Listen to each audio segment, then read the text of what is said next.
gente, bem-vindos ao programa Caminhos de Luz. Nós aqui mais uma vez estamos juntos, unidos pelo pensamento, esta energia que move, e nós sabemos que uma energia formidável, esta viaja, mas tem uma velocidade maior do que a luz, ao som, a luz, e a gente entende de que através desse pensamento nós nos ligamos. E é principalmente usar os nossos pensamentos para nos ligarmos a Deus. E todas as vezes que nós entramos em desespero, porque é um péssimo conselheiro, é o contrário da esperança, vem a desesperança, vem o desespero, e o desespero é um péssimo conselheiro. Todas as vezes que nos acontecer algo, que tenhamos essa sobriedade espiritual, para nós buscarmos esse calar-se, essa quietude, para nós entendermos e deixar que a voz das nossas consciências, que onde está escrito a lei de Deus, possa falar mais alto e que possa muitas vezes tomar os caminhos necessários para que entendamos que esse caminhar é necessário.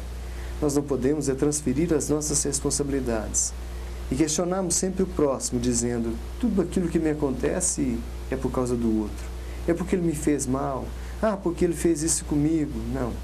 Entendamos de uma vez por todas. Porque todo esse processo de evolução não quer dizer nada a ver, não tem nada a ver com o outro. Tem a ver conosco.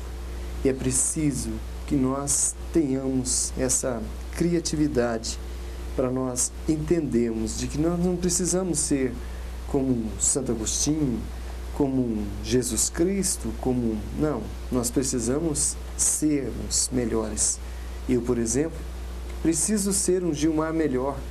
E através de cada uma das oportunidades, cada um dos testes que vierem, saibamos nós de que esses testes, é claro que virão, e em cada um deles, saber de que forma que nós vamos enfrentá-los. E é preciso ter muita, mas muita coragem. Porque não vai no nosso julgamento interior, porque nós nos julgamos, e nessa questão da consciência, nós mesmos é que vamos acusar sempre. Por que eu não fiz melhor? E é por isso que nós precisamos ser melhores, fazer melhor.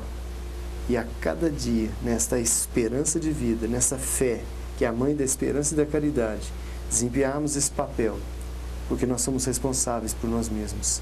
Por isso o nosso convite: analise a si mesmo, que tenha uma vida boa, que seja melhor a cada dia, mas que entenda de uma vez por todas: não se pode culpar o próximo, o outro, o vizinho, o pai, a mãe. Sou eu mesmo. Sem esse grito, mas esse calar-se. E nessa prece sincera que nós fazemos sempre, pedindo a Deus que nos ajude, porque é preciso até mesmo analisar quais as frases, quais as palavras que nós estamos dizendo nas nossas preces. Pai Nosso é maravilhoso, mas analise o que você está falando. Será que você está enquadrado naquilo ali? Lembro-me, já disse aqui uma vez, que uma companheira nos dizia que não conseguia fazer o Pai Nosso, porque não conseguia fazer a parte do perdão. Perdoa as minhas dívidas, as minhas faltas, as minhas ofensas, como eu perdoo as dos outros. Pense nisso. Analise. É preciso perdoar, é preciso ser bom, é preciso fazer o bem. Vem conosco. Apertem os cintos, vamos viajar. Nós estamos aqui mais uma vez com a grata alegria e a surpresa sempre de encontrar com uma pessoa como você, Gilmar, que nos encanta e que alegra sempre, que sempre vem a brilhantar os nossos trabalhos. E com respeito a isso, nós trabalhando sobre essa coisa, muitas vezes nós temos, Gilmar, fala assim: eu vou resolver a questão. E às vezes a gente age naquele ímpeto de querer fazer as coisas do nosso modo, sem analisar tais questões. A gente sempre coloca Deus em segundo plano. E a hora que a coisa aperta, a gente faz: vem cá, meu Deus, resolve para mim, que o negócio está feio. Né? E a gente viu, e a gente comentava aqui em off, que lá em 1993, de repente tinha lá um monte de meninos, e eles, um monte de soldado, que eram responsáveis pela ordem, pela lei, como são, mas acharam assim, que aquelas crianças, que muitos deles com 14, 15, 16 anos, dormindo ali ao relento, as portas ali, lá nas praças e principalmente ali naquela área da Candelária. E naquele momento onde eles estavam ali cobertos, chegou um monte de policial e começou a metralhar aquelas pessoas, e muitas crianças morreram. E é claro que eles agiram achando que estavam certos, nós estamos eliminando o mal para que esses não venham a perturbar a paz social. E muitas pessoas que nos procuram falam assim: gente, quando é que nós vamos ter paz? Já que está tão difícil e as dificuldades têm sido tantas. Por que nós estamos levantando verdadeiros muros e muralhas para que as pessoas não venham pular para dentro de casa? E eu, muitas vezes, é que estou aprisionado. As pessoas estão lá fora agindo de uma forma que... Será que também não temos um comprometimento com respeito a isso? Será que nós estamos fazendo, Xará, a nossa parte? Será que nós estamos fazendo uma sociedade justa? Ou será que nós estamos retraindo e dando um passo atrás, querendo que tudo se resolva com essa questão, transferindo a responsabilidade para os órgãos responsáveis?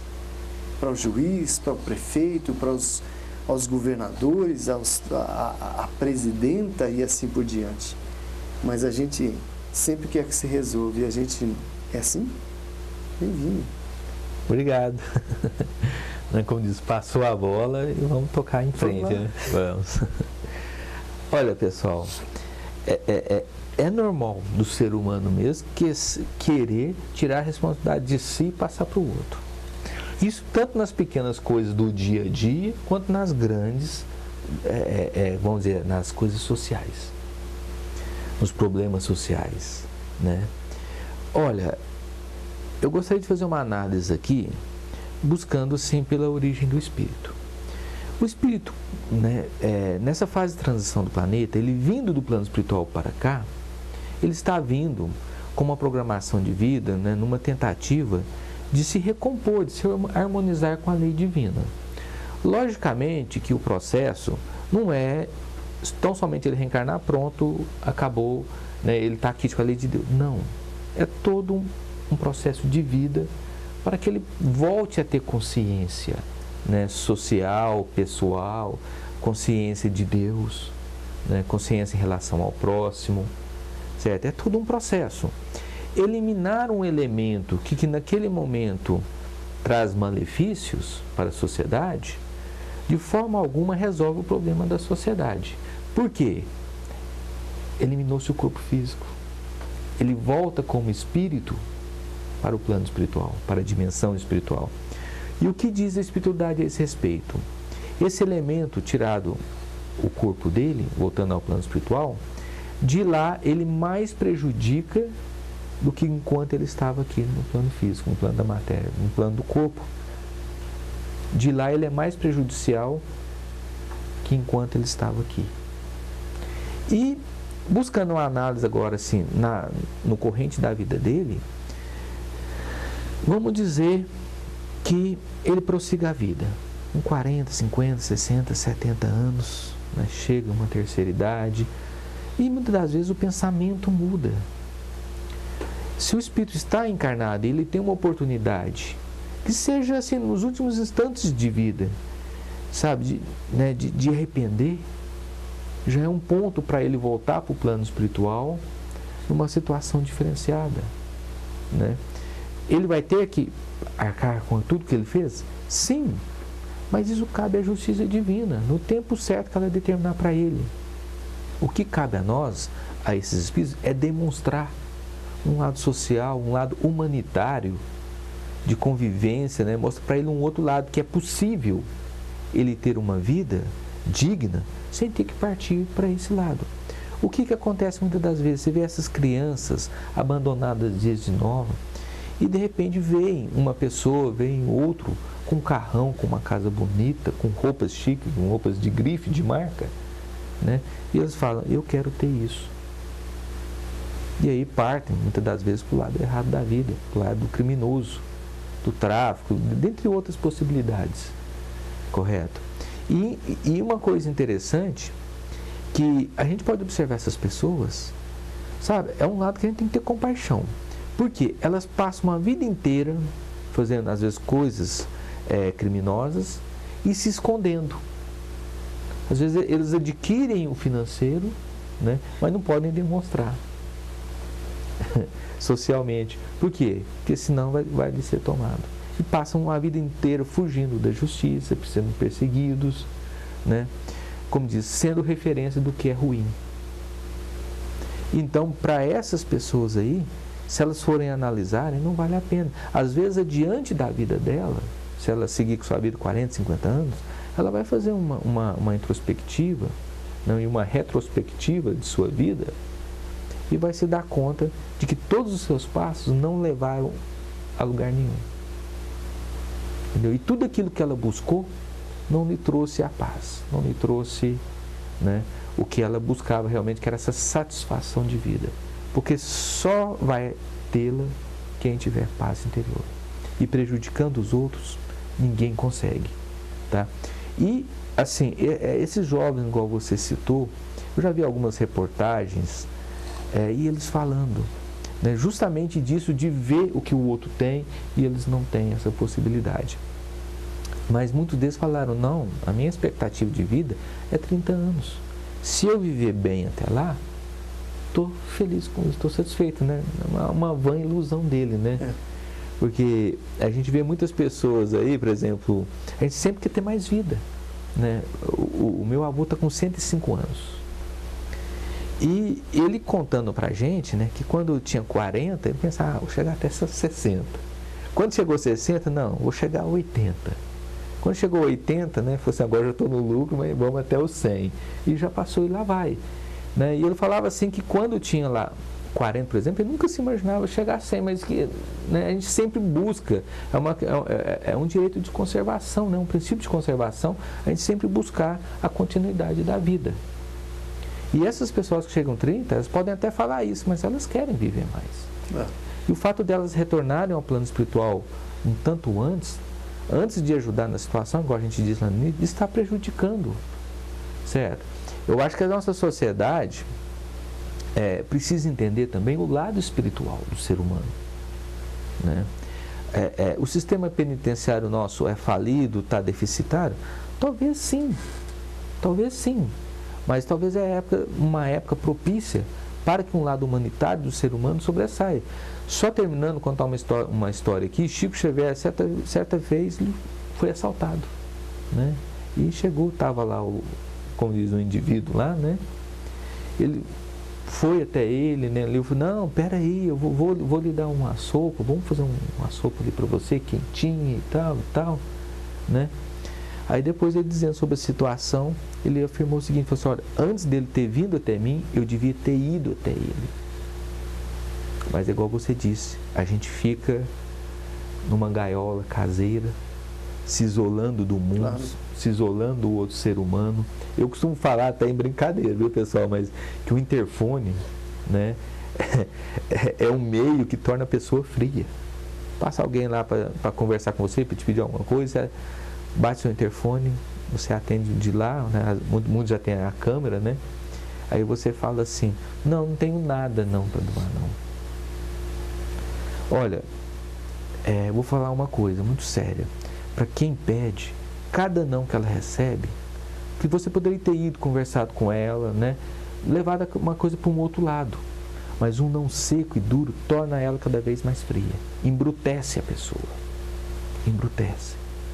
Isso é perigoso. É muito perigoso. Trate o outro ser humano com educação. Se você vai dar ou não vai contribuir com aquela pessoa, trate ela com dignidade. Converse com ela, pergunte de onde que ela é. Entendeu? Faça ela entender que você se preocupa com ela. Dê ao menos um sorriso. Se você está com pressa, tá? Dê um sorriso para a pessoa. Entendeu? Desejo boa sorte para ela ver que a nossa sociedade, que nós somos humanos nessa nossa sociedade. Que há ainda um amor ao próximo. Senão a gente se diz cristão.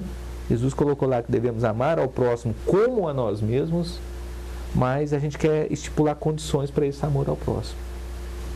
Ele não pode vir na minha porta, não pode me pedir nada. Você está falando dessa correria, me fez lembrar do Chico também, né? O Chico, quando trabalhava, depois ele aposentou, vivia da sua aposentadoria, e um dia, numa pressa danada, em Pedro Leopoldo, ele, para pegar o ônibus, e chegou uma senhora e falou, Chico, eu preciso falar com você. Ele falou, tudo bem, mas noutra hora, agora eu estou numa pressa danada e eu preciso pegar o ônibus. Ele saiu andando, depois a gente conversa. O Emmanuel chegou, manifestou-se, é claro. Falou com ele, Chico, volta para trás. Eu preciso conversar agora, não é depois. Aí Chico foi com toda a paciência, pois não, senhora. Aí ela começou a contar da vida dela e tal, precisava de ajuda. Depois ia lá para tomar um passe, assim por diante. Aí eu falei, então tudo bem, a senhora está satisfeita? Agora eu posso ir embora. E ele começou a andar de novo, o Emmanuel falou assim, Chico, espera. Eu falei, mas de novo? Eu preciso pegar o ônibus, agora eu perco mesmo. Ele falou assim, olha para trás. E quando ele olha para trás e vê a sensação, a reação, e como ela sorria através de uma palavra de carinho, de alguém ter se lembrado dela.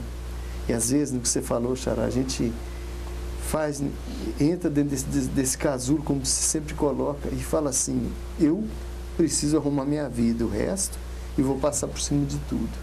E a gente sabe que não é assim. A vida nos cobra. E certamente lá adiante vai nos acontecer algo para que a gente possa rever o que fez um dia alguém sofrer.